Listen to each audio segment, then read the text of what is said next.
Hello, everyone, and welcome back to another episode of Bobble Pod. And on this episode, we're calling it a Bobble Christmas Carol.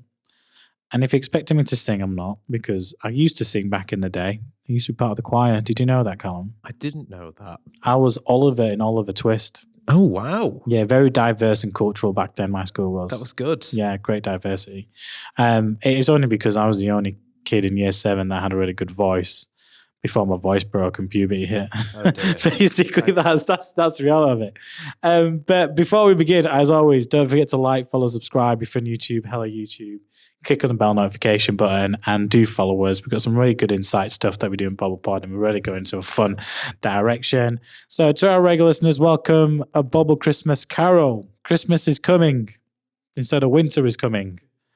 And the last episode, if you tuned in, was talking about Black Friday digital marketing tips and what you could do. And that's when they say Christmas kind of really starts after that period. But I always say is, when does Christmas really start for you, Callum? So it's usually, I would say, towards the back end of November. So once you've got Guy Fawkes night out of the way, bonfire night out of the way, is usually for me sort of, I start to look forward to it as November sort of goes through. The question is, does it start in September? Because that's when supermarkets start putting out the initial, festive elements and Christmas decorations and stuff. And if you go down the supermarkets now, and if you go into stores now, it's all Christmas decorations coming. Some people are still doing a little bit of Halloween, elements. Too early. It's way too early. Is it after Black Friday then?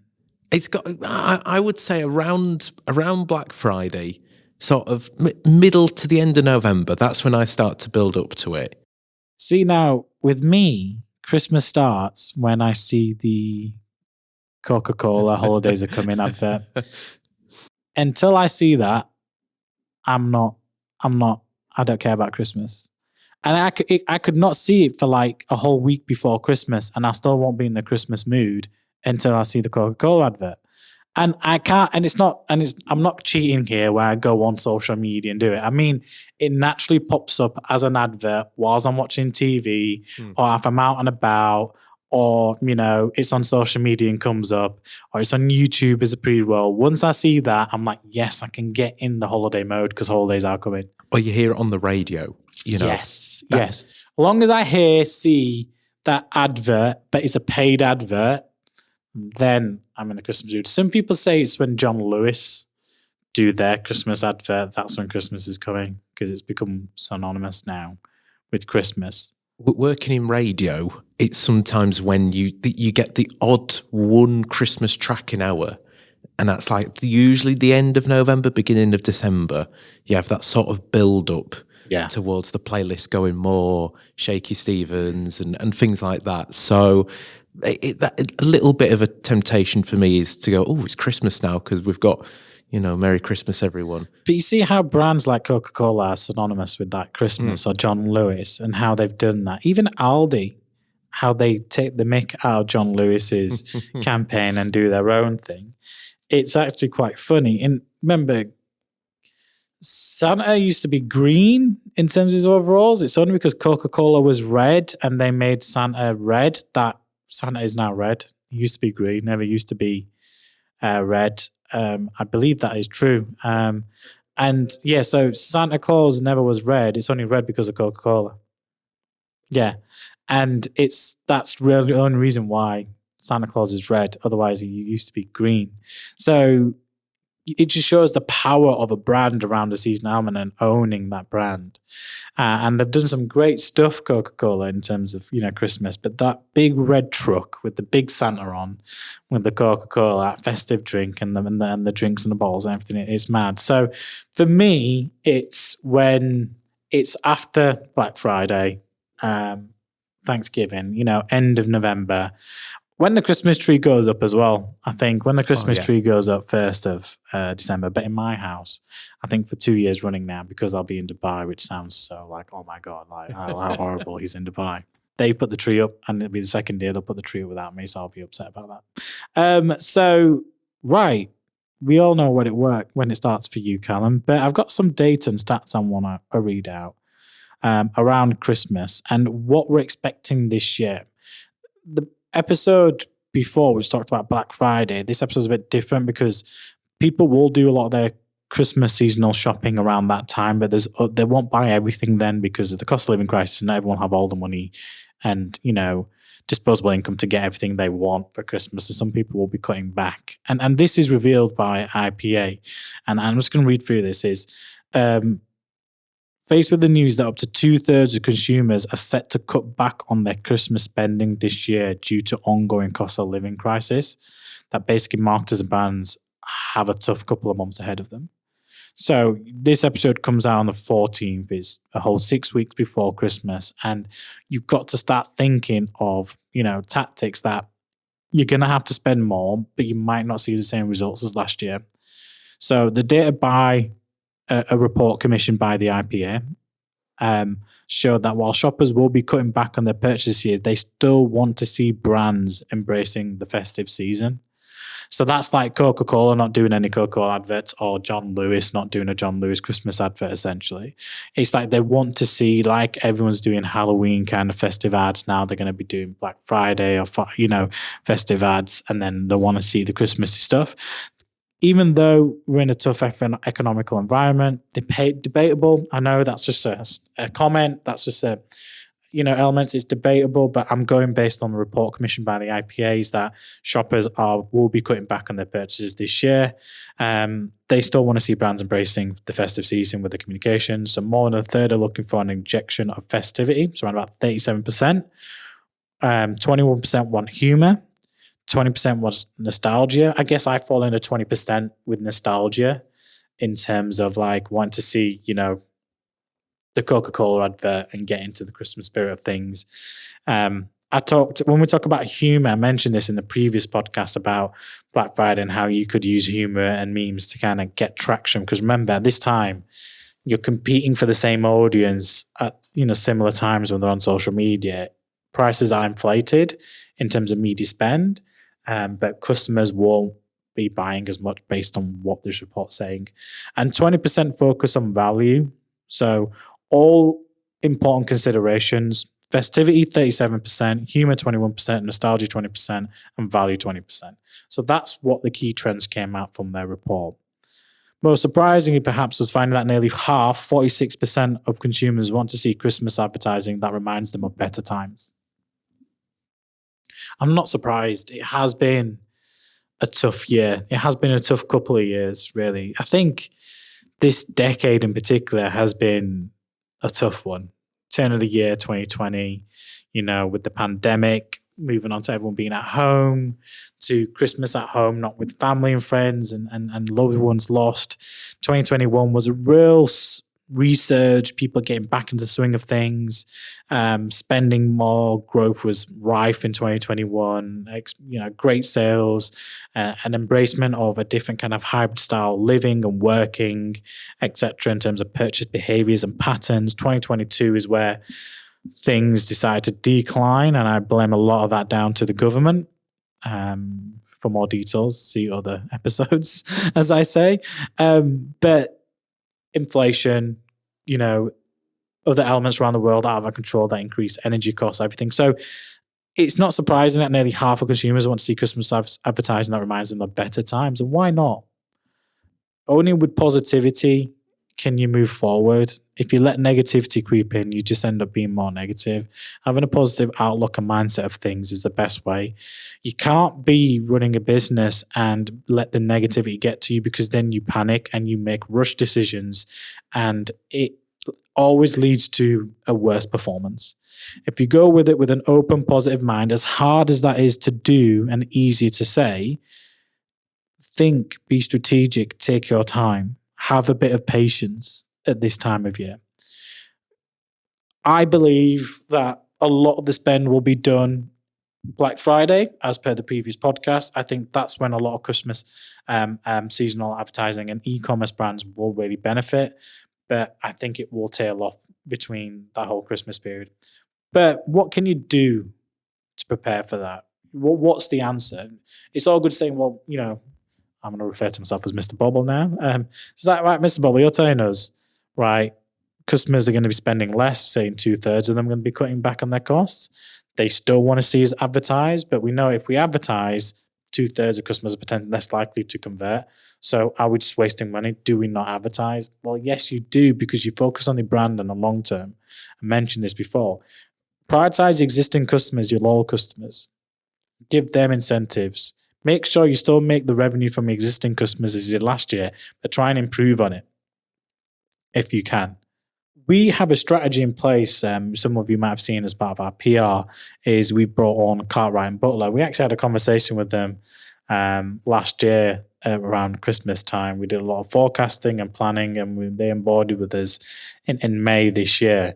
And we got them through summer with improved results, with lower spend, because obviously it's all about maximizing the performance of what they did as well as pushing on the brand. But they've set us really, really tough targets in terms of revenue targets. And one of them in December is £1 million in revenue that we've got to achieve through the website. So that's just online sales. Now, what we've done internally and what our client loves about this is we sat down and said, right, it's September, and we did this a couple of months ago. And we're like, right, we've got all our clients, it's September, we want to make sure spend is going to increase. How do we do it gradually to support everything? How do we do it? So we came up with an internal campaign called A Road to 1 Million. So the Road to 1 Million is that £1 million target revenue for December. So we know it's going to be difficult, but we're trying to do as much as we can to hit the total month by month revenue targets, but be ahead.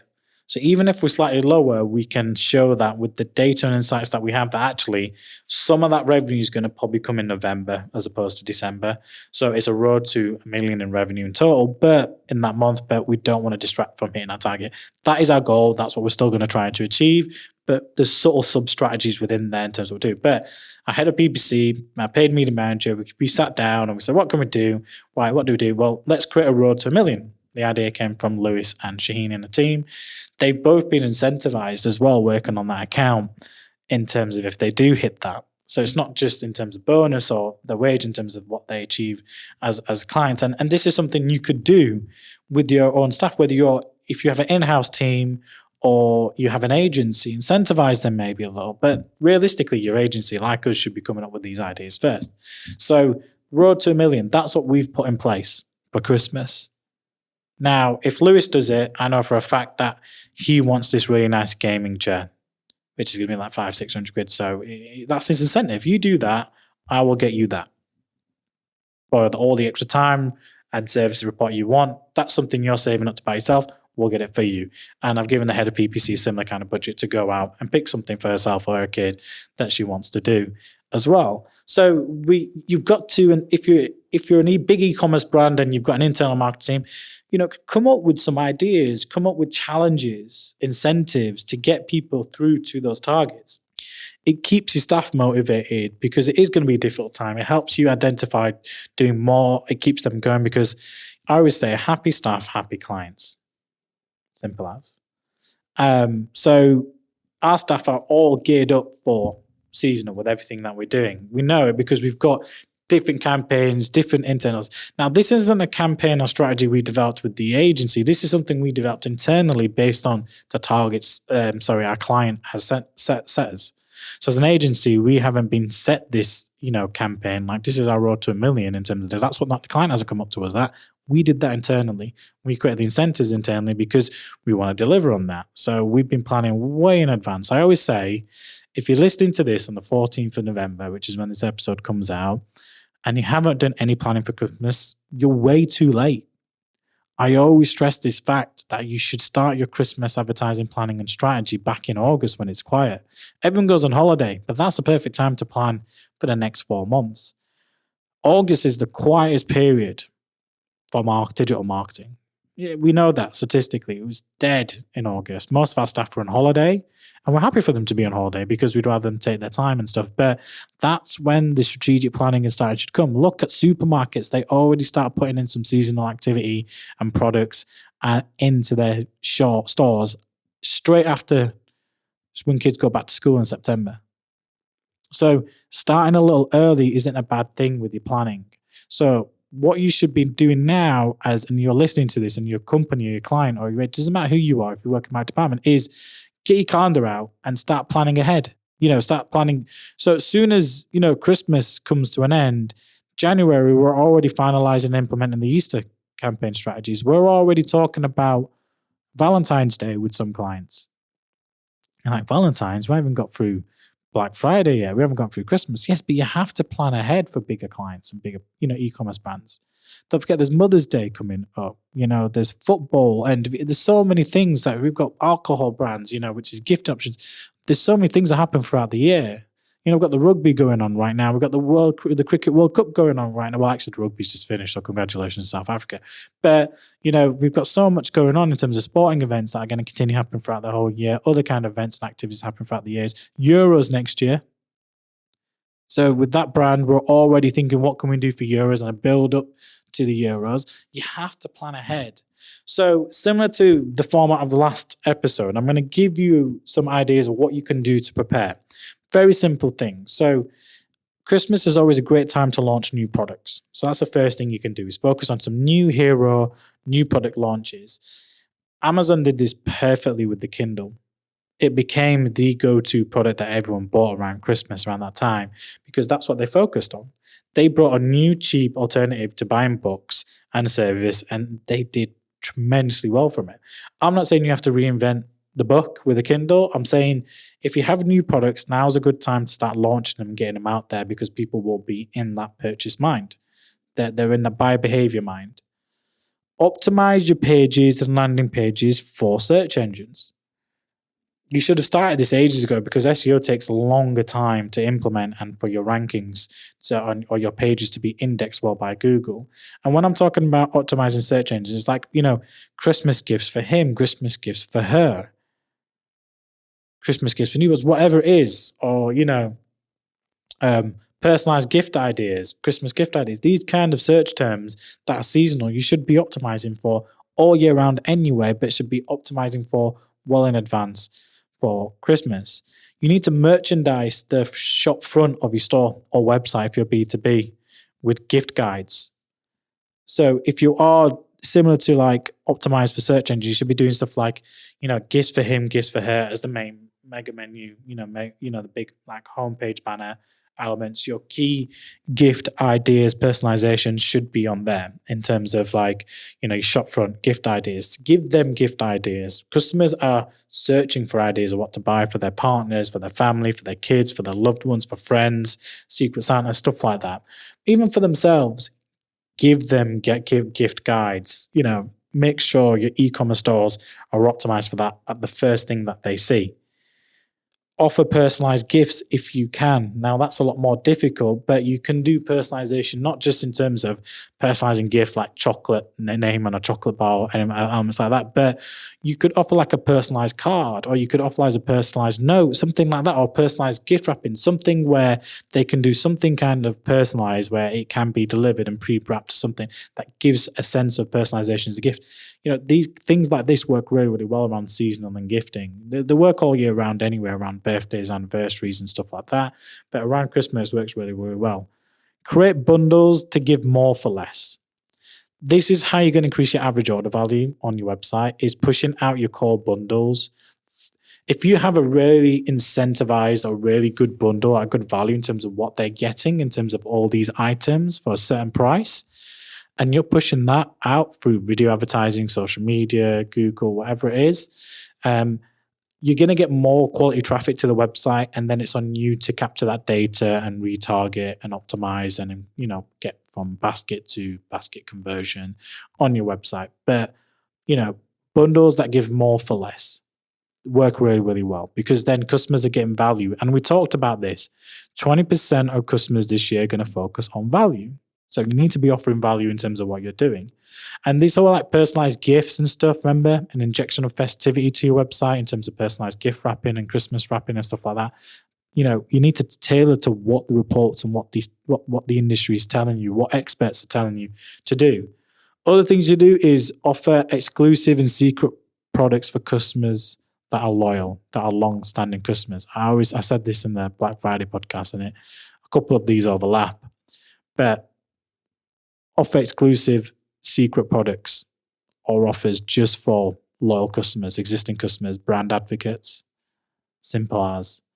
They're the ones that are going to be the heroes. They're going to be your cash cows of your brand, your e-commerce stores. Reward their loyalty and actually do it with customized elements. And the cost-effective way is, if you're not leveraging your data through CRM systems or doing email campaigns, then you're already behind. You need to be using email campaigns to follow up with people that are abandoning baskets. You need to be doing email campaigns to tell people about these bundles, about these special offers or unique offers, about the gift ideas that you have on your storefront. Or all new product launches. Email's a great way to communicate that. And people do tend to look at their emails a lot more around for offers around this time of year as well. And it costs you nothing. So be prepared, have some creative elements done. I mean, I'm telling you to do email, and we don't even do email advertising as an agency in terms of the service we offer. It's good. It's, effective. It's something you should be focusing on. But the main thing you can do is be creative. A/B test. Stand out. Everybody's going to be spending money on advertising. Everyone's going to have, offers. Everyone's going to have festivity around their ads. You've got to try and find unique ways that personalizes your brand to the content and to your customers that you're trying to reach out to. So think about, A/B testing different headlines, descriptions, A/B testing different videos or images for particular products. So you've got a new product launch, have 2 variations of ads. A/B test, have one that's more festive focused or Christmas focused, have one that's a bit more out there, a bit more creative, that might be not a non-conventional, more quirky way you might do things. Someone actually sent to me an image of a recruiter on LinkedIn around Halloween, and I'll actually get my phone out and I'll actually show this because it was only sent to me a couple of days ago, and it was a recruiter reaching out to them, and this is just like an example of how you can stand out. I won't say the person's name, but it was like, I hope you have a fantastic Monday so far, and 2023 has been what they call a spectacular year for you. So they were adding in like those kind of words and stuff into it and reaching out, saying like, on a less ghostly note, if you're itching for a swap or crypt for your job, now's the time to do it, kind of thing. They're the ways that you can be very, very creative in terms of, adding little things and A/B test. It might work, it might not work, but there's no harm in trying and doing that. Hopefully this episode's been useful. Christmas is coming. Have a great time. Let's get into the festive spirit. There's a lot of stats and information there. Don't forget to like, follow, subscribe. If you've got any questions or want to follow up with, use our @handles at Bobble Digital. Use the hashtags Mr. Bobble, Ask Bobble, and Bobble Pod. And we look forward to catching up with you with some guests on our next few episodes before the end of the year. Thank you very much.